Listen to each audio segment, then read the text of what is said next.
دیکھیے جتنی پاکستان کے اندر سیاسی جماعتیں آئیں وہ ساری اسٹیبلشمنٹ کے گملے میں ان کی پیداوار جو ہے وہ پرورش ہوئی.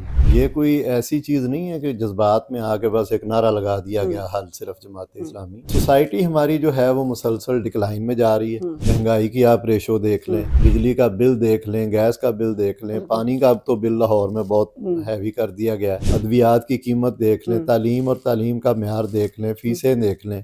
یہ ساری چیزیں جو ہیں یہ ان چیزوں کی عکاسی کر رہی ہیں کہ ہماری جتنی بھی حکومتیں آئی ہیں وہ ڈیلیور نہیں کر سکی. پاکستان دنیا کے ان ممالک میں شمار ہوتا ہے کہ جہاں پر یوتھ کی ریشو سب سے زیادہ ہے. طالب علم ہے وہ کسی بھی ملک کا، کسی بھی قوم کا فیوچر ہوتا ہے. جمعیت انسان کو بہت ساری چیزیں جو ہے نا وہ سکھا دیتی ہے. یونین کا مقصد ہے حقوق کے لیے بات کرنا، اپنے مسائل کو اجاگر کرنا. کیا جو سب سے بڑا طبقہ ہے نوجوانوں کا، طلباء کا، ان کی یونین نہیں ہونی چاہیے؟ السلام علیکم ناظرین، میں ہوں آپ کی میزبان زبیدہ انور خان اور آپ دیکھ رہے ہیں میرا یوٹیوب چینل زیک@پوڈکاسٹ. آج ہم موجود ہیں منصورہ میں اور آج کی شخصیت کسی تعارف کی محتاج نہیں ہے، لیکن رسم دنیا ہے کہ تھوڑا سا میں بتاتی چلوں کہ آپ منسلک ہیں جماعت اسلامی سے کئی دہائیوں سے، اور اگر دیکھا جائے تو سیکٹری اطلاعات کی ذمہ داریاں جو ہیں وہ نبھا رہے ہیں، اور ہمیں بہت زیادہ نظر آتے ہیں میڈیا پہ، سوشل میڈیا پہ نمائندگی کرتے ہوئے اپنی جماعت کی. اور خاص طور پہ کوئی بھی بڑا مسئلہ ہو، کوئی بھی ایسی خبر ہو جس کے بارے میں ہم صحافیوں کو جستجو رہتی ہے کہ پتہ کریں کس قدر اس میں صداقت ہے یا جھوٹی خبر پھیلائی گئی ہے، تو ہم فوری طور پہ رابطہ کرتے ہیں ان شخصیت سے. جی ہاں، میں بات کری ہوں جناب کیسر شریف صاحب کی. آج ہم ان کے پاس انہی کے دفتر میں موجود ہیں، آئیے ان سے بات کرتے ہیں. السلام علیکم. وعلیکم السلام. کیسے ہیں آپ؟ الحمدللہ، آپ خیریت سے ہیں؟ الحمدللہ. آپ بذات خود ایک آپ کے اندر صحافی چھپا ہوا ہے. یہ ہم سب صحافیوں کا ماننا ہے کہ آپ کا تجزیہ، آپ کی بتائی ہوئی باتیں، اور کئی جگہوں کے اوپر ہمیں آپ سے ہیلپ بھی لینی پڑتی ہے. تو مجھے بتائیے کہ آپ اس وقت نمائندگی کر رہے ہیں جماعت اسلامی کی سیکٹری اطلاعات کے طور پہ. تو آج تک کا سفر تھوڑا سا شیئر کیجیے گا، کس طرح رہا آپ کا؟ بسم اللہ الرحمن الرحیم. میں جس طرح کیسر شریف میرا نام ہے، ضلع سیالکوٹ کا ایک گاؤں ہے روہیلا، یہ تحصیل سمڑیال جو ہے اس کا ایک گاؤں ہے. وہاں میری پیدائش ہوئی، وہاں سے ہی ابتدائی تعلیم حاصل کی. اور اسلامی جمعیت طلبہ کی ایک بچوں کی تنظیم ہے جس کو بزم پیغام کہا جاتا ہے، آج بھی ہے. جی جی بالکل. اس کا ایک میگزین بھی نکلتا ہے پیغام ڈائجسٹ کے نام سے. اس بزم پیغام کا میں اسکول میں صدر منتخب ہوا، اور اسکول لائف سے میں نے باضابطہ اس تحریک کو جوائن کیا. اس کا ماٹو ہے نیک بنو نیکی پھیلاؤ، بالکل. نماز قائم کرو، اساتذہ کا احترام کرو. اس طرح کی آگے سرگرمیاں کے سپورٹس کے حوالے سے سرگرمیاں تھیں. مسجد کو صاف کرنا بھی ایک ہماری ایکٹیویٹی ہوتی تھی. ماشاءاللہ. اور اسی طرح تعلیم کے حوالے سے اس کا ایک پورا آپ کہہ لیں کہ پروفارما ہوتا تھا جو ہم فل کرتے تھے. تو اس کی ایک اصطلاح ہے ممبر بننا، اور دوسری اس کی اصطلاح ہے شاہین بننا. یعنی علامہ اقبال کے اس فلسفے سے انہوں نے ڈرائیو کیا ہے کہ وہ بچے جو ہیں وہ بزم پیغام کے ان میں وہ صفات پیدا کی جائیں جو کہ علامہ اقبال نے ایک وہ کہا تھا. تو اس طرح یہ آغاز ہوا، اور بزم پیغام کا میں اپنے وہاں اسکول کا صدر بنا. اور اس کے بعد آگے بڑھا تو اسلامی جمعیت طلبہ کا کارکن بنتے ہوئے پھر مختلف ذمہ داریاں رہیں. پہلے اپنے ضلع سیالکوٹ کی، پھر گوجرانوالا ڈویژن کی، پھر جو ہے وہ مرکزی سیکٹری اطلاعات کی بھی ذمہ داری رہی. جو اسلامی جمعیت طلبہ کا پبلشنگ کا ادارہ ہے، ادارہ مطبوعات طلبہ، اس کا میں پہلا MD تھا. اسی طرح مرکزی سیکٹری اطلاعات رہا اسلامی جمعیت طلبہ کا. اور جس پیغام ڈائجسٹ کی میں نے بات کی ہے اس کا بھی چیف ایڈیٹر رہا. اچھا ماشاءاللہ. پھر آگے چل کے جامعہ پنجاب، یہ آپ کی لاہور میں پنجاب یونیورسٹی کا ناظم رہا، صوبہ پنجاب کا ناظم رہا. اور اسلامی جمعیت طلبہ کے ڈپٹی سیکرٹری جنرل کی حیثیت سے میرا یہ جو تعلیمی سلسلہ تھا وہ بھی ختم ہوا. میں نے MBA کیا، پولیٹیکل سائنس میں ماسٹر کیا، اور UMT سے پھر MPhil کیا. تو یہ میرا ایک وہ کیریئر تھا تعلیم کا. جب اسلامی جمعیت طلبہ سے فارغ ہوا تو سید منور حسن صاحب رحمۃ اللہ علیہ، اللہ تعالیٰ ان پر اپنی بہت ساری رحمتیں کریں، وہ امیر جماعت تھے. اور لیاقت بلوچ صاحب سیکرٹری جنرل تھے جماعت کے. ان کی طرف سے حکم ملا کہ آپ یوتھ میں آ کے اپنی ذمہ داریاں جو ہیں وہ ادا کریں. تو میں یوتھ کا سیکرٹری جنرل بنا, پاکستان لیول پہ یوتھ کو ریپریزنٹ کیا, اور یوتھ کی ذمہ داری کے ساتھ اپنا بزنس ایک شروع کیا پرنٹنگ پبلشنگ کے ریلیٹڈ. اچھا اچھا. تو اس کے ساتھ ہی 1.5 سال ابھی گزرا تھا تو سید منور حسن صاحب نے فرمایا کہ میڈیا جو ہے اس میں بڑی ضرورت ہے, اور بڑی لمبی چوڑی ایک میٹنگ ہوئی اور ان کا حکم ملا کہ آپ میڈیا کی ذمہ داری جو ہے وہ نبھائیں. تو اس طرح ڈپٹی سیکرٹری اطلاعات کی میری ذمہ داری لگ گئی, اور میں نے ان سے گزارش کی کہ یہ جو یوتھ کے سیکرٹری جنرل کی ذمہ داری ہے یہ پھر آپ مجھ سے واپس لیں. ہمارے ہاں روٹین میں تو لوگ ان کو عہدہ سمجھتے ہیں, ہمارے ہاں اس کو ذمہ داری سمجھتے ہیں. جی جی. تنظیم کے سامنے بھی, نظم کے سامنے بھی جواب دینا, اور یہ ذمہ داری بڑے اچھے سے نبھائی ہے ماشاء اور اللہ کے سامنے جواب دہی کا جو ہمارا. تو اس طرح میری درخواست پہ بار بار درخواست پہ کچھ عرصہ تو میں دونوں ذمہ داریوں پہ رہا. پھر یوتھ کی ذمہ داری جو ہے وہ ختم ہوئی, اور انہوں نے یہ فرمایا کہ جس کو آپ ریکمینڈ کریں گے اس کو ہم سیکرٹری جنرل بنائیں گے. تو میری ریکمنڈیشن پہ ایک ساتھی کا میں نے ان سے گزارش کی تو وہ یوتھ کے سیکرٹری جنرل بنے. انور نیازی صاحب مرحوم اس وقت سیکرٹری اطلاعات تھے. پھر امیر العظیم صاحب جو آج کل ہمارے سیکرٹری جنرل ہیں وہ سیکرٹری انفارمیشن بنے, تو ان کے ساتھ بھی بینگ اے سیکرٹری اطلاعات میں نے 4 سال یہ ذمہ داری جو ہے وہ ادا کی. اس کے بعد 2018 میں مارچ میں جو ہے وہ مجھے سیکرٹری اطلاعات جماعت اسلامی پاکستان بنایا گیا.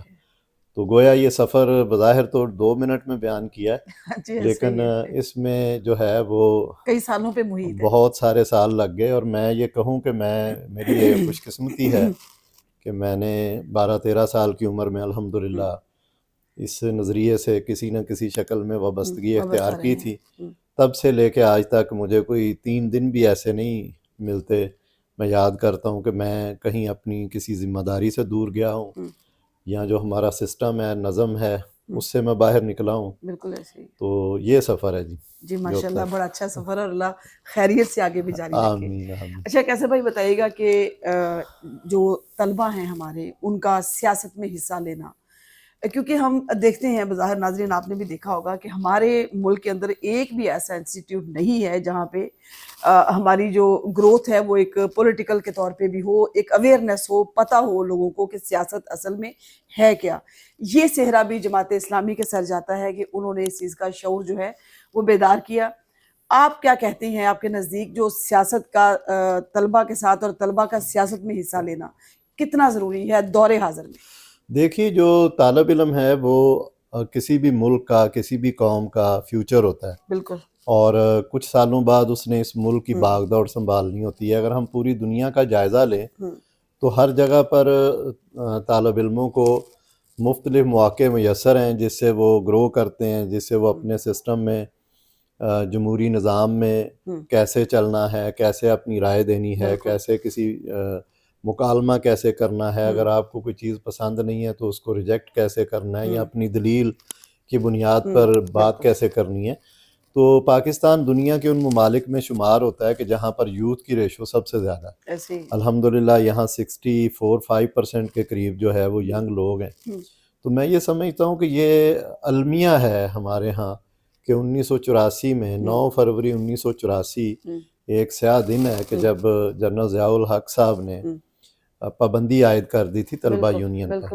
اور جو پابندی عائد کی تو اس کی جو وجوہات بیان کی وہ بڑی درست نہیں ہے, بالکل ایک پروپیگیٹ کیا گیا. جبکہ اس کے بعد جو تعلیمی اداروں میں واقعات ہوئے ہیں اور لڑائی جھگڑا نوجوانوں میں ہو جاتا ہے وہ زیادہ ہیں. طلبہ یونین میں یہ چیز کم تھی. دیکھیں آپ کے یہاں ٹانگے والی کی یونین ہے, رکشے والے کی یونین ہے, یہاں پر تاجروں کی یونین ہے, ڈاکٹرز کی ہے, وکلاء کی ہے, کسانوں کی ہے, آپ کے تمام شعبہ زندگی کی یونینز ہیں. اور ان کا ایک جو یونین کا مقصد ہے حقوق کے لیے بات کرنا, اپنے مسائل کو اجاگر کرنا. تو کیا جو سب سے بڑا طبقہ ہے نوجوانوں کا, طلبہ کا, ان کی یونین نہیں ہونی چاہیے؟ میں یہ سمجھتا ہوں کہ لازمی ہونی چاہیے. اور اس میں اس کے جو کوڈ آف کنڈکٹ ہے اس پہ ہم نے بڑا کام کیا, کیونکہ الحمدللہ مجھے اللہ نے یہ موقع دیا کہ متحدہ طلبہ محاذ کے نام سے تمام طلبہ تنظیموں کو ہم نے اکٹھا کیا. یہ 2003-4 میں پہلے ایک پلیٹ فارم بنا تھا, پھر تھوڑا سا وہ غیر فعال ہو گیا تھا. اس کو جو فعال کیا وہ اللہ نے مجھے موقع دیا, اور ساری طلبہ تنظیمیں جو ہیں پاکستان کی وہ ایک ٹیبل پر آئیں, اور ڈسکشن اور میچورٹی کا لیول, اور اس پہ ہم نے ایک اجلاس یہاں ایمبیسیڈر ہوٹل میں بلایا, جس میں پاکستان کی علاقائی طلبہ تنظیمیں بھی تھیں. اچھا, سارے ریجنل بھی شامل ہوئے؟ ریجنل بھی, ان کو بھی ہم نے دعوت دی. کچھ 56 کے قریب چھوٹی بڑی طلبہ تنظیمیں, 13 ملک گیر تھیں اور باقی علاقائی تھیں, کشمیر سمیت. ماشاءاللہ. تو ہم نے کہا کہ یہ جو طلبہ یونین کا معاملہ ہے, کہا جاتا ہے کہ طلبہ کے بڑے مسائل ہیں, تو ہم سارے اکٹھے ہو کے ایک پرپوزل بنا کے جو ہے وہ پیش کرتے ہیں کہ ہمارے تو کوئی مسائل نہیں ہے, صحیح بات, مسائل تو آپ لوگوں کے ہیں. تو یہ ایک پوری ایکسرسائز کی, پوری طلبہ برادری ایک پیج پر تھی, اور آج بھی ہے, کوئی مسئلہ نہیں ہے. لیکن المیہ یہ ہے کہ ہم اس کو کیوں نہیں بحال کرتے. اچھا, اس کے کوڈ آف کنڈکٹ میں آپ تبدیلی کر لیں کہ بھئی کوئی طالب علم اتنے % نمبر لے گا تو وہ ایلیجیبل ہے, اس کی حاضریاں اتنی ہونی چاہیے, اس کے یہ اور یہ اور یہ گریڈز اتنے ہونے چاہیے, یا کوئی وائلنس ہوگی تو اس کی یہ سزا ہوگی. تو میرا خیال ہے کہ اس کو, یہ نرسری ہے جمہوریت کی. آج یہ جو پیرا شوٹرز آئے ہیں سیاست میں, اسی کی وجہ سے گالم گلوچ کا کلچر آیا, اسی کی وجہ سے تہذیب جو ہے وہ ختم ہوئی ہے. شائستگی کی جگہ جو ہے وہ گالم گلوچ آ گئی ہے, دلیل کی جگہ غصہ اور نفرت آ گئی ہے, اگریشن آ گیا. تو میرا یہ خیال ہے کہ طلبہ یونین ٹرینڈ کرتی ہے کہ آپ نے آگے چل کے ملک کے جمہوری نظام میں اپنا رول کیسے پلے کرنا ہے. میرا خیال ہے یہ ووٹر انفارمیشن اور ووٹر ایجوکیشن کا بھی بہترین ذریعہ ہے. ایگزیکٹلی, بالکل ایسے ہی ہے. جی جی, ہم تو یہ سمجھتے ہیں, ہمیشہ مطالبہ کرتے ہیں کہ آپ اس کو کریں, اور میں یہ سمجھتا ہوں کہ اسلامی جمعیت طلبہ کی شکل میں یہ اللہ تعالیٰ کی بہت بڑی بلیسنگ ہے, نعمت ہے. میں جمعیت میں ایک عرصہ رہا ہوں, مختلف ذمہ داریوں پہ رہا ہوں. جمعیت انسان کو بہت ساری چیزیں جو ہے نا وہ سکھا دیتی ہے, اور اس کی تربیت کرتی ہے, اس میں نکھار پیدا کرتی ہے. اور میری بہت ساری دعائیں کہ اللہ تعالیٰ جمعیت پر اپنا خاص فضل اور کرم رکھے. میں یہ نہیں کہہ رہا ہمارا مستقبل کہ وہ فرشتوں کی تنظیم ہے, غلطی ہو جاتی ہے, جوانوں سے ہی ہوتی ہے, لیکن اس کے اگر آپ مارکس دیکھیں تو وہ 94% شاید اچھے کام کر رہی ہے, بالکل ایسے ہی, اور کہیں کوئی 6% کوئی غلطی نوجوان کر جاتے ہیں.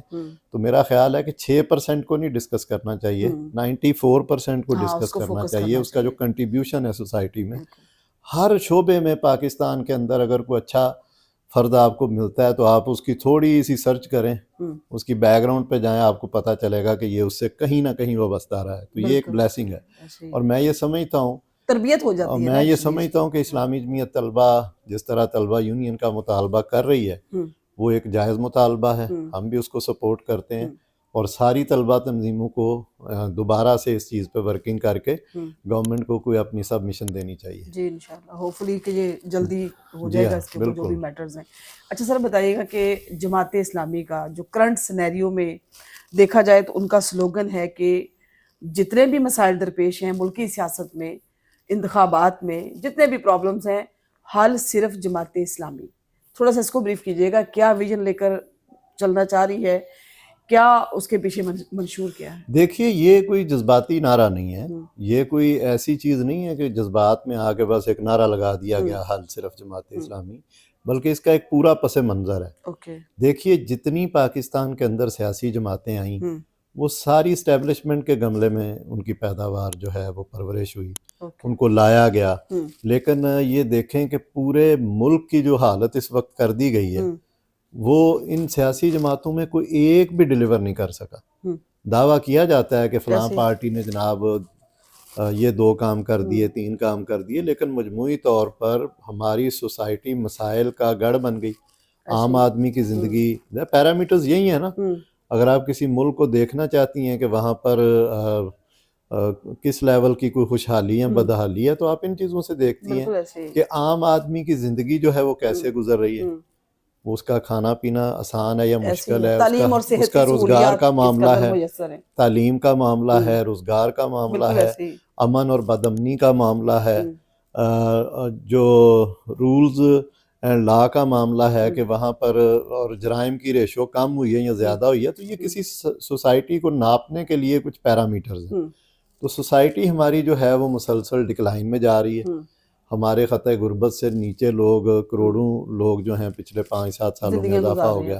مہنگائی کی آپ ریشو دیکھ لیں, بجلی کا بل دیکھ لیں, گیس کا بل دیکھ لیں, پانی کا اب تو بل لاہور میں بہت ہیوی کر دیا گیا ہے, ادویات کی قیمت دیکھ لیں, تعلیم اور تعلیم کا معیار دیکھ لیں, فیسیں دیکھ لیں. تو یہ ساری چیزیں جو ہیں یہ ان چیزوں کی عکاسی کر رہی ہیں کہ ہماری جتنی بھی حکومتیں آئی ہیں وہ ڈیلیور نہیں کر سکیں.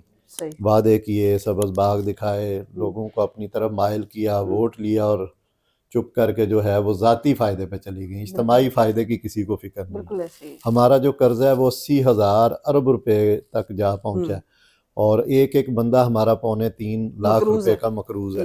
ہماری کرنسی کا بیڑا غرق ہو گیا. یعنی جب سکوت ڈھاکہ ہوا تھا اس وقت آپ کی کرنسی 54% وہ ہوئی تھی ڈی ویلیو, اور یہ پچھلے 2 سال میں آپ کی کرنسی جو ہے وہ 58% ڈی ویلیو ہوئی ہے. کوئی جنگ تو نہیں ہے بظاہر. تو یہ جتنے بھی اچھا کہتے تھے, مختلف حکومتیں کہتی ہیں جی پاسپورٹ, گرین پاسپورٹ کی بڑی عزت ہوگی, آپ وہ دیکھ لیں. کہتے تھے جی جوڈیشری ہماری بہت آگے چلی جائے گی, پتہ نہیں 100 کتنویں نمبر پہ ہماری جوڈیشری ہے. ہمارا جو پاسپورٹ ہے وہ آخری 5 نمبروں میں ایگزسٹ کرتا ہے. کوئی چیز, یہ سارا وہ منظر نامہ ہے جس پہ ہم کہتے ہیں کہ حل صرف جماعت اسلامی. کیوں کہتے ہیں وہ بھی میں آپ کو بتا دیتا ہوں کہ جماعت اسلامی کے پاس الحمدللہ تجربہ کار ٹیم ہے. جماعت اسلامی کے پاس ایک ویژن ہے, ہماری لیڈرشپ کا ایک ویژن ہے. ہماری لیڈرشپ جو ہے وہ کولیکٹیو وزڈم پہ چلتی ہے, مشاورت سے چلتی ہے اور شوراؤں کے ذریعے ڈیسیژن کرتی ہے. ٹھیک ہے, کسی ایک خاندان کی ایک فرد کی جماعت نہیں ہے. تو کولیکٹیو وزڈم میں اللہ تعالیٰ برکت ڈالتا ہے.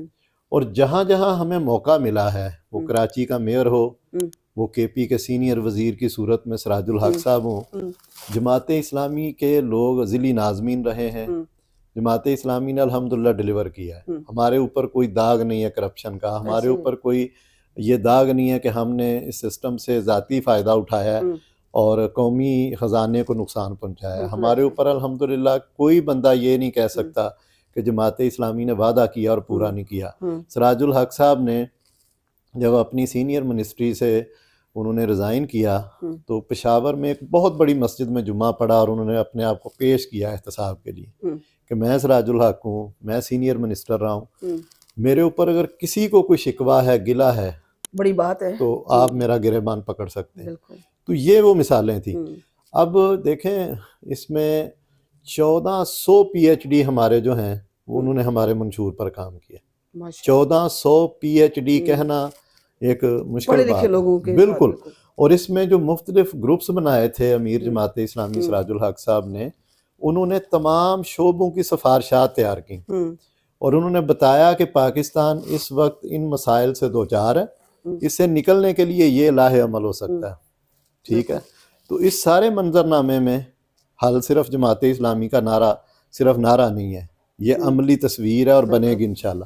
پھر جو معاشی نظام کی ہم بات کرتے ہیں, یہ جتنی حکومتیں آئی ہیں ان کا سب کے پاس معاشی نظام کا ایجنڈا ایک ہی ہے, سودی نظام ہے, قرضے لیں. اچھا, جتنے جرنل آئے ہیں آج تک سب کا یہی ایجنڈا تھا, کوئی اس میں چینج نہیں ہے. واحد جماعت اسلامی ہے جس کے پاس ایک متبادل معاشی نظام موجود ہے. تو پھر ہم بجا طور پہ کہہ سکتے ہیں کہ حل صرف جماعت اسلامی. حل جماعت اسلامی ایک نعرہ نہیں ہے, یہ ایک ویژن ہے, ایک پاکستان کے مسائل کا حل جو ہے اس فکرے میں موجود ہے. جب جماعت اسلامی انشاءاللہ آئے گی تو اللہ کے فضل و کرم سے دعوے اور وعدے اور سبز باغ نہیں ہوں گے بلکہ وہ عملی طور پر کام کر کے ثابت کرے گی. اچھا, دوسرا مجھے یہ بتائیے گا کہ صاحب کے حالیہ انتخابات ہیں, بہت سارے شکوک و شبہات کی نظر ہوئے ہیں اور بہت ساری باتیں بھی سامنے آئی ہیں, خفیہ کالز, ڈیفرنٹ ڈیٹا, بہت سارے لوگوں نے اعتراضات بھی اٹھائے ہیں جن کے ساتھ زیادتی ہوئی ہے. آپ کی جماعت یا آپ کس حد تک مطمئن ہیں جو ابھی انتخابات ہوئے ہیں ان سے, کیا وہ شفاف تھے یا غیر شفاف تھے؟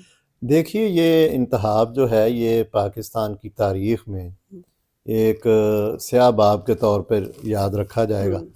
اور یہ جماعت اسلامی نے اس پر امیر جماعت اسلامی سراج الحق صاحب نے 10 فروری کو اسی منصورہ کے اندر ایک بڑی تفصیلی پریس کانفرنس کی اپنی پوری مرکزی لیڈرشپ کے ساتھ, اور اس میں انہوں نے کہا تھا کہ یہ دھاندلی زدہ انتخاب ہوا ہے, بلکہ دھاندلی سے بڑا لفظ انہوں نے بولا تھا کہ یہ جرو پھیرا گیا. اوکے کہ جو 5ویں نمبر کی پارٹی ہے اس کو پہلے نمبر پہ لے آیا گیا، اور جو پہلے اور دوسرے نمبر کی پارٹی ہے اس کو آخری نمبر پہ جو ہے وہ لے جایا گیا. تو یہ ہم نے مسترد کیا تھا، اس انتخاب کے نتائج کو مسترد کیا تھا، اور سراج الحق صاحب نے یہ مطالبہ کیا تھا کہ فوری طور پر جو چیف الیکشن کمیشن ہے وہ ریزائن کرے.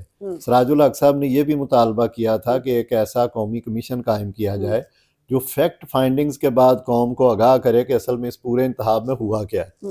تو یہ چیز ہم نے پہلے دن سے اس کو صرف یہ ہم کوئی الزام نہیں لگا رہے تھے، ہم نے ثبوت بھی دیے ہیں، ہم نے الیکشن کمیشن میں درخواستیں بھی دی ہیں، اور ہم نے اپنی شکایات، صرف شکایات نہیں ہیں بلکہ اس کے ڈاکومنٹیشن کے ساتھ ان کو سبمٹ کیا ہے. تو جماعت اسلامی یہ سمجھتی ہے کہ یہ ایک فیک الیکشن تھا. اس کے نتیجے میں ابھی حکومت بنی نہیں ہے، لیکن لوگ اس کو، عوام اس کو مسترد کر چکے ہیں، وہ ایک فیک حکومت سمجھی جائے گی. تو میرا یہ خیال ہے کہ یہ عوام کا جو حقیقی مینڈیٹ ہے وہ چوری کیا گیا ہے. کراچی میں ہم سے نشستیں چھینی گئی ہیں، ہمیں کے پی میں ہم سے چھینی گئی ہیں، پنجاب میں اگر ہم وہاڑی کے علی وقاص انجراز صاحب کی بات کریں یا مری کے سفیان عباسی صاحب کی بات کریں تو یہ جیتی ہوئی نشستیں جو ہیں ہمیں نہیں دی گئی، راتوں رات نتائج بدل دیے گئے. ہاں، لیکن اس کے ساتھ میں ایک دوسرا پہلو ضرور بیان کروں گا. میں اس عوام کا شکریہ ادا کرتا ہوں کہ جس نے جماعت اسلامی کو پہلے سے 2 گنا سے زیادہ ووٹ سے نوازا. ہم اس عوام کا شکریہ ادا کرتے ہیں کہ جنہوں نے ترازو پر اعتماد کیا اور جماعت اسلامی کو مسئلے کا حل سمجھتے ہوئے ہمیں رائے دی، اور ہم اس مینڈیٹ کی حفاظت کے لیے انشاءاللہ احتجاج بھی کر رہے ہیں، اور تمام جمہوری، آئینی اور قانونی رستے جو ہیں وہ اختیار کر رہے ہیں. اچھا سر، کراچی کا جو انسیڈنٹ ہے کہ مینڈیٹ چوری ہوا ہے وہاں پہ جماعت اسلامی کا، میڈیا کے اوپر بڑا ہائی لائٹ ہو رہا ہے، اس کے اوپر بھی آپ لوگوں نے بھی کافی کمنٹس کیے ہیں، تھوڑا شیئر کیجیے گا کیا وجوہات لگتی ہیں آپ کو اس کی؟ دیکھیں، یہ جس طرح میں نے زبیدہ کہا کہ یہ ایک دھاندلی زدہ الیکشن ہے اور انجینئرڈ الیکشن ہے، اور جس طرح میں نے عرض کی کہ 5ویں نمبر کی پارٹی کو پہلے نمبر پر لایا گیا، تو اس کی جو مثال ہے سب سے بڑی وہ کراچی ہے. کراچی میں جو دھاندلی ہے وہ 7 فروری کو شروع ہو گئی تھی. اس انتخاب کا سب سے جو اچھا پہلو رہا ہے وہ یہ رہا ہے کہ 8 فروری کو امن رہا. اس پرامن کو ہم سراہتے ہیں اور اس کو قابل تحسین قرار دیتے ہیں. ادروائز جتنے بھی معاملات ہوئے ہیں وہ سارے کے سارے اس انتخاب کو آپ کہہ لیں کہ سوالیہ نشان بنا گئے. 7 فروری کو وہاں ٹھپے لگ رہے تھے، ہم نے ویڈیوز باقاعدہ پروف دیے. جی بالکل. اور کس کے لگ رہے تھے؟ MKM کے لگ رہے تھے. وہ ساری چیزیں الیکشن کمیشن کے پاس ہیں. 8 فروری کو سینکڑوں پولنگ سٹیشنز پہ 11 بجے، 12 بجے اور کچھ پہ 3 بجے تک پولنگ ہی نہیں شروع کی گئی. بالکل ایسا یہ بھی ایک معاملہ تھا. خواتین سائڈ پہ جو ہماری خواتین کو جس طرح خواتین ہراساں کر رہی تھیں اور جس طرح ان کے ساتھ رویہ اختیار کیا جا رہا تھا، اس کی شکایات بھی ہم نے درج کروائی ہیں. عملی طور پر کراچی میں MKM کی کوئی سیٹ نہیں ہے، اور شاید پیپلز پارٹی بھی کسی ایک آدھ سیٹ پہ کامیاب ہوئی ہو. یہ آزاد امیدوار تھے یا جماعت اسلامی تھی. اور جماعت اسلامی کے 6 حلقے ایسے ہیں کہ جن کا فارم 45 پہ رزلٹ ہمارے پاس موجود ہے، لیکن ہمیں ڈکلیئر نہیں کیا جا رہا. ہم الیکشن کمیشن میں گئے ہیں، اور یہ سارے کا سارا منظرنامہ جو ہے یہ کسی سے ڈکا چھپا نہیں ہے. ایسے ہی ہم ایک لمحے پر میڈیا کو آگاہ کرتے رہے ہیں. حافظ نعیم الرحمان صاحب ایک لمحے پر پریس کانفرنس کر کے، میڈیا ٹاک کر کے ہم قوم کے سامنے ان تمام ثبوتوں کو لے کر آئے ہیں. اچھا، کامران ٹیسوری صاحب کی آڈیو لیک ہوئی ہے اسی حوالے سے، اس کے اوپر کیا کہیں گے آپ؟ دیکھیں، وہ کامران ٹسوری صاحب ہوں یا مصطفیٰ کمال صاحب ہوں، جو جماعت اسلامی نے موقف دیا ہے یہ سارے لوگ اس کی تصدیق کر رہے ہیں. ایسا ہی ہے. یہ بند کمروں میں بیٹھ کے، کونوں خدروں میں بیٹھ کے، کہیں چھپ کے، کہیں ظاہر ہو کے، آپ یہ دیکھیں گی کہ انشاءاللہ جماعت اسلامی کا جو موقف ہے، امیر جماعت اسلامی سراج الحق صاحب نے جو 10 فروری کو موقف دیا تھا، یہ لوگ اسی کی تصدیق اور تائید کرتے نظر آئیں گے. کہیں کوئی چٹھا صاحب اٹھتے ہیں تو وہ بات کرتے ہیں، اور دوسرے تیسرے دن کہا جاتا ہے کہ نہیں میرا تو یہ تھا وہ تھا. یہ سب چیزیں جو ہے نا یہ اسکرپٹ کا حصہ ہوتی ہیں، لیکن حقیقت یہ ہے کہ پوری دنیا مان رہی ہے. دیکھیں، ہم نے 3 دن پہلے جو اسلام آباد میں سراج الحق صاحب کی زیر صدارت کانفرنس ہوئی ہے، سیو دا ڈیموکریسی، اس میں تمام وہ ادارے تھے کہ جو الیکشن پر، جمہوریت پر پاکستان میں کام کر رہے ہیں، اور بین الاقوامی دنیا سے آئے ہوئے آبزرورز بھی تھے جنہوں نے تھرڈ پارٹی کے طور پہ ہمارے الیکشن کو آبزرو کیا ہے تو سب کی متفقہ رائے ہے، وہ اعلامیہ آپ کو میں دے دوں گا، سب کی متفقہ رائے ہے کہ یہ الیکشن جو ہے یہ دھاندلی زدہ الیکشن، یہ عوام کا مینڈیٹ چوری کیا گیا ہے، جماعت اسلامی کے موقف کی انہوں نے تائید کی ہے، تو ہم یہ سمجھتے ہیں کہ تھرڈ پارٹی آڈٹ پر اعتماد کر لیں، جو دنیا باہر سے آئی ہے وہ میرے لیے تو نہیں وہ آئی، نیوٹرل ہے، نہ آپ کے لیے آئی ہے، وہ تو اپنے ادارے کی طرف سے آئے ہیں کہ وہ ایک رپورٹ مرتب کریں کہ جو انہوں نے دیکھا سنا اور جو انہوں نے محسوس کیا اس کی وہ ایک رپورٹ مرتب کریں، چونکہ بین الاقوامی سطح پہ وہ ادارے ایگزسٹ کرتے ہیں، ان کی ورتھ ہے، ان کو مانا جاتا ہے۔ ہمارے ہاں فافن کا ایک بڑا ادارہ ہے، پیلڈ آرٹ ہے، ان کی رپورٹس آپ دیکھ لیں، تو یہ جتنے بھی بیانات ابھی یہ نہ تو یہ آخری کال ہے لیک ہے، آڈیو ہے، نہ کوئی آخری ویڈیو ہے، یہ بھی بہت ساری چیزیں جیسے جیسے وقت گزرے گا سامنے آئیں گی اور آپ کو نظر آئے گا کہ جماعت اسلامی کا موقف نہ صرف درست تھا، اصولی تھا، مبنی بر حق تھا، اور جماعت اسلامی کا جو مینڈیٹ چوری کیا گیا وہ ایک درست اور سچی بات ہے۔ بالکل سر ایسا ہی ہے۔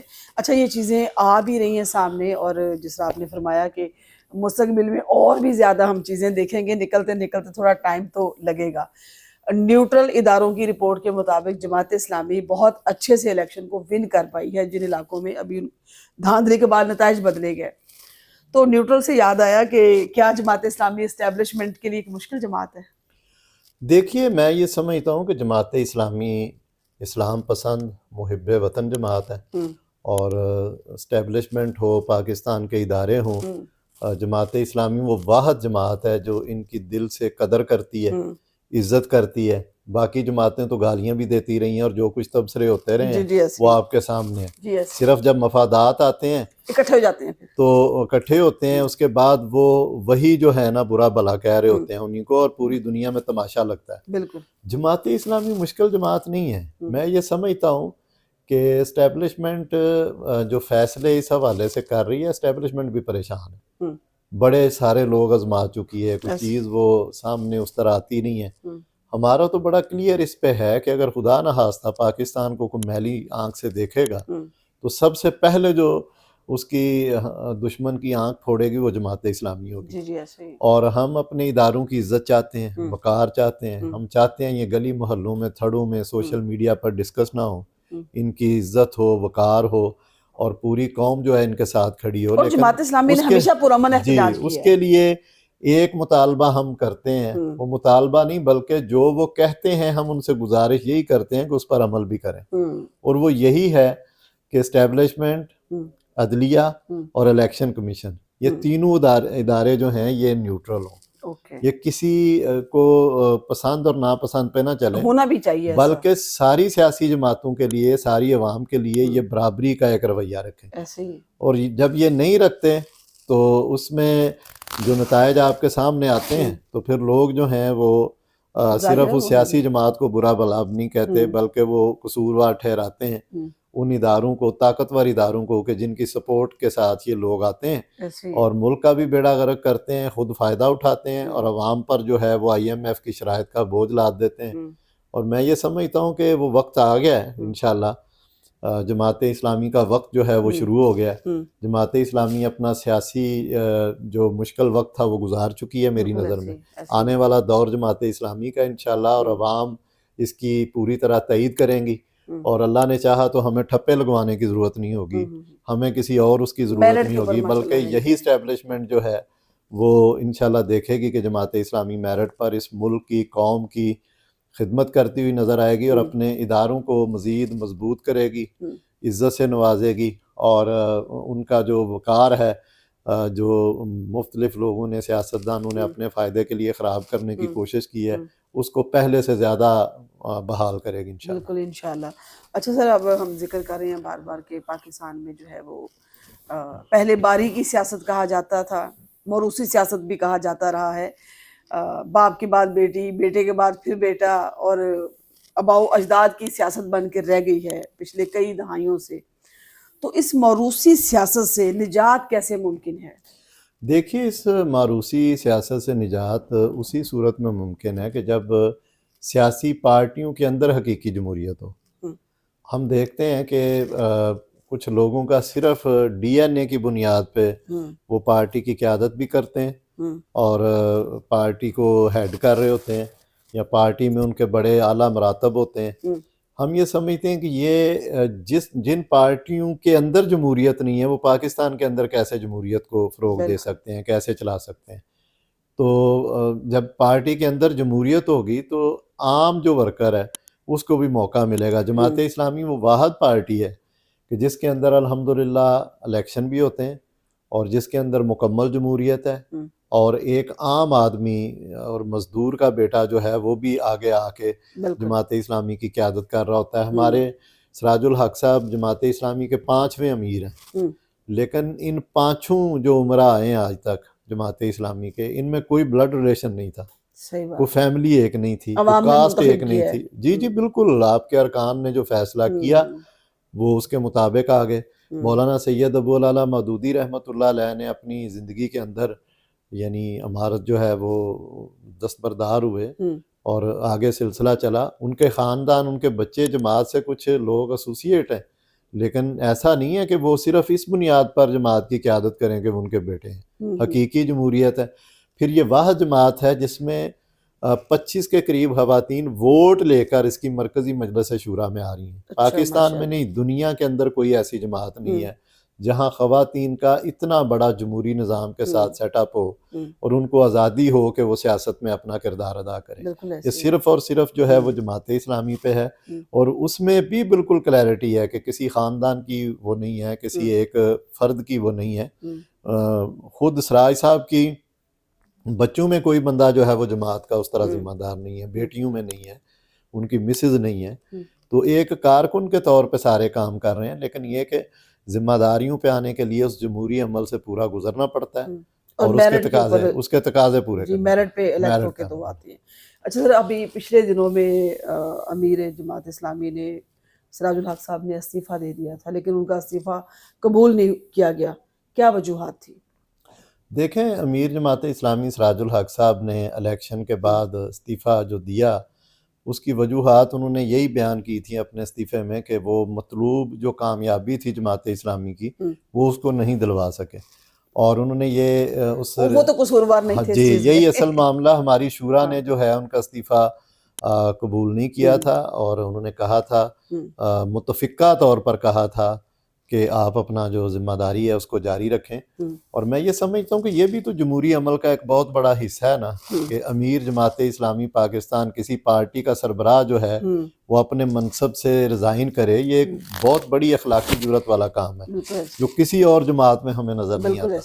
تو میں یہ سمجھتا ہوں کہ یہ ایک انہوں نے بہت بڑا اخلاقی طور پہ بہت بڑا سٹیپ لیا تھا, اور ان کے سٹیپ کو مرکزی مجلس شورا نے نہ صرف ان کا استعفیٰ جو ہے اس سے ان کی رائے سے اتفاق نہیں کیا, بلکہ متفقہ طور پر زوردار طریقے سے کہا گیا کہ آپ اپنی ذمہ داری نبھائیں, اور یہ آپ کا قصور نہیں ہے. یہ دھاندلی اور جو سارا ہمارا نظام ہے, جو چیزیں ہمارے ساتھ ہوئی ہیں, اگر وہ نہ ہوتی تو جماعت اسلامی ایک بڑے ریزنیبل سائز کے ساتھ پارلیمنٹ میں موجود ہے. بالکل ایسی ہے سر. حالیہ منتخب جو حکومت ہے وہ بھی مسلسل ڈاماڈول ہے, اس طرح سے قبول نہیں کیا جا رہا ان کو ایز جو بھی سیٹوں کے اوپر وہ لوگ بیٹھے ہیں اس وقت.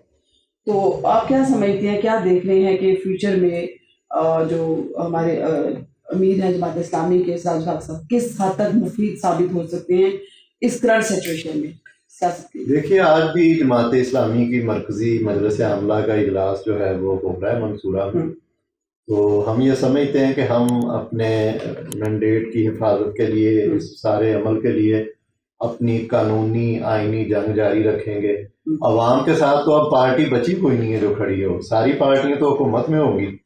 تو جماعت اسلامی عوام کے ساتھ ہوگی, عوامی حقوق کے لیے ایک مؤثر آواز بنے گی, اور اس حکومت کو مجبور کرے گی کہ وہ اپنے یہ جو مہنگائی, بے روزگاری کا معاملہ ہے, کرپشن کا معاملہ ہے, جو بڑے بڑے مسائل ہیں جس سے عوام پس رہے ہیں, تو اس سے جو ہے وہ ان کو پیچھے دھکیلنے کی کوشش کریں گے. IMF کی جو غلامی کی جا رہی ہے اس پر جماعت اسلامی عوام کی انشاءاللہ آواز بنے گی. اور امیر جماعت اسلامی سراج الحق صاحب آج بھی اجلاس کی صدارت کر رہے ہیں, اور اللہ نے چاہا تو انشاءاللہ جماعت اسلامی ایک بڑی جو کیمپین ہے وہ لانچ کرے گی. ٹھیک ہے. اچھا, ایک بہت بڑی کانفرنس بلائی گئی تھی جمہوریت بچاؤ, جس کی جو سربراہی ہے وہ ابھی جماعت اسلامی نے کی تھی, کیا فیڈ بیک ملا وہاں؟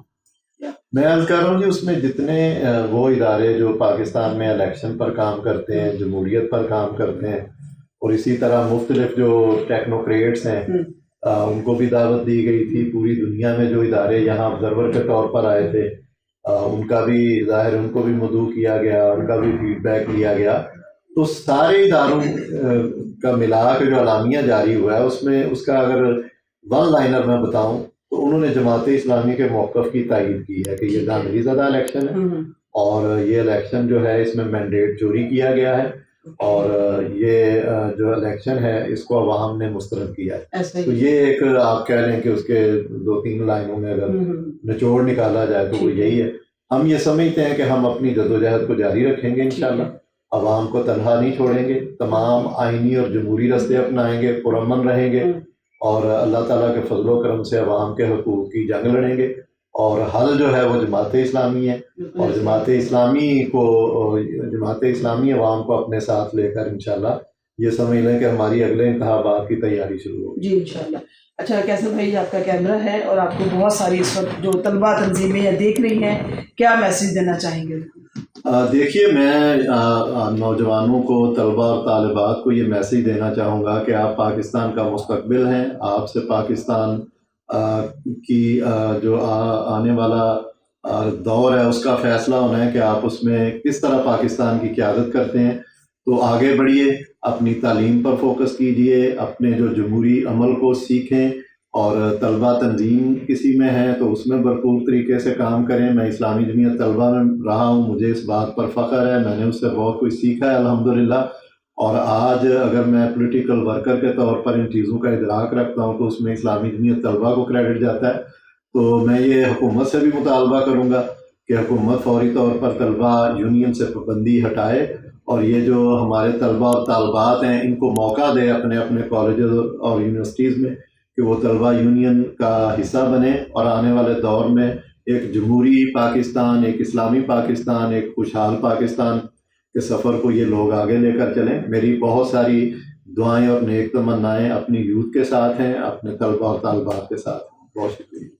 تھینک یو سو مچ کیسر بھائی. جی ناظرین, کیسا لگا آپ کو ہمارا آج کا شو؟ اور اب وقت ہوا چاہتا ہے آپ کے فیڈ بیک کا, ضرور بتائیے گا. اگر کوئی سوال ہم سے مس ہو گیا ہے, کوئی بات آپ پوچھنا چاہتے ہیں ہمارے پوڈ کاسٹ میں, کیا بہتری ہم لا سکتے ہیں, اپنا فیڈ بیک ضرور دیجیے گا. اس کے ساتھ اپنی میزبان زبیدہ انور خان کو دیجیے اجازت. اللہ نے کے بعد.